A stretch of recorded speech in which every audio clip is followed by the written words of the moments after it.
Hey everybody, it's Michelle with Florida Keys Birding, and today we're going to be talking about Warbler ID with the common yellowthroat. So last time we talked about the Tennessee warbler and what that warbler looks like, how to ID that warbler in the spring and in the fall.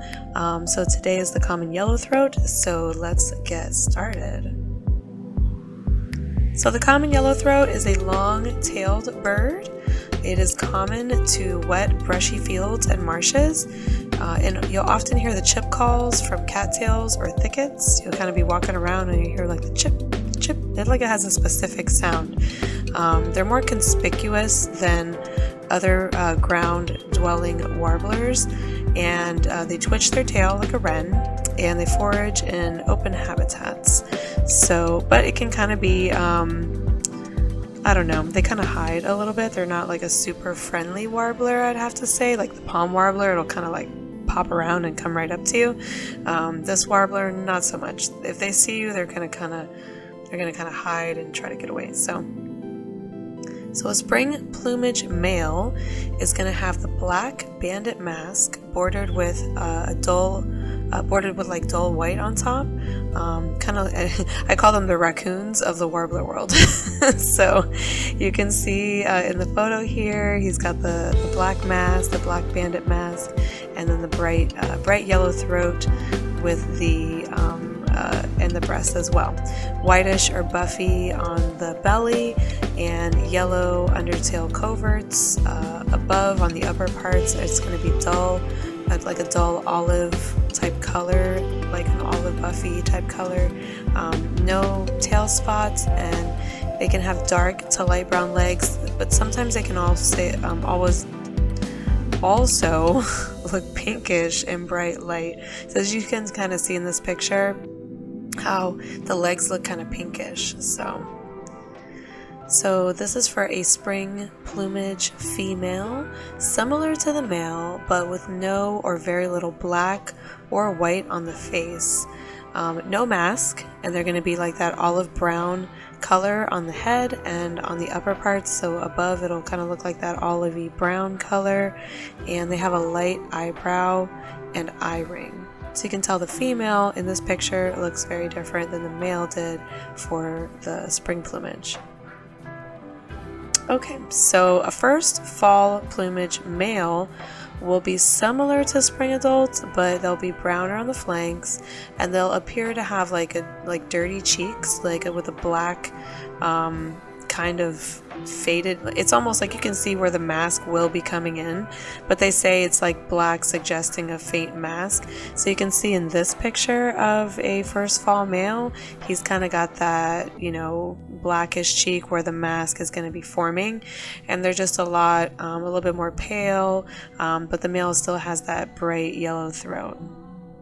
And the fall plumage for the female, it's similar to a fall adult, but with less bright yellow, no black mask, more buff on the underparts, and light pinkish looking feet. So here's a couple of other photos of a common yellowthroat. This is a male up here, obviously, with the black mask, and then you've got a female over here, and this is also a female right here. And this is a little bit of a darker picture in the background. This is a female in the fall.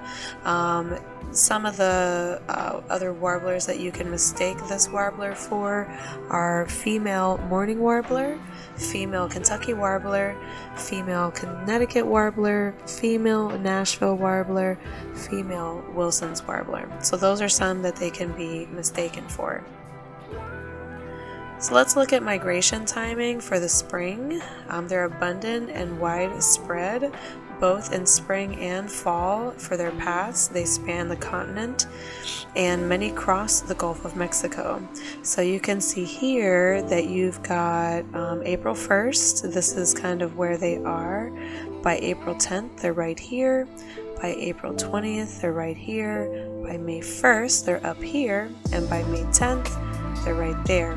So, but the green indicates kind of where they can be year-round, I believe. So And for the fall, it's a similar tract. It's kind of the same kind of thing. We can have them in Florida year round. So you can kind of see that down here, but they will winter in the US, Mexico, Central America, and the West Indies. And you can see, so by August 20th they're right here, by September 1st they're right here, and by September 10th they're down here already.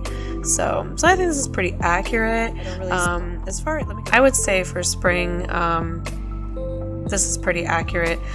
For the most part, for other parts of Florida, they will be here by April 1st because there's some that just kind of stay all winter. But I would say for my area in the Keys, what I've observed, specifically where I am, where I see the ones coming up to migrate from somewhere else, I don't really see them until first week of May, like a little bit later. Every once in a while I'll see some early like that, but for the most part I really don't. So yeah, so I hope you learned a little bit more about how to ID the common yellowthroat. Don't forget to like and subscribe for more birding videos, and follow all my platforms on Florida Keys Birding on Facebook, Instagram, Twitter, TikTok, and YouTube. But mostly TikTok, Facebook, and YouTube is more consistent, so just keep that in mind. All right, have a great day. Bye.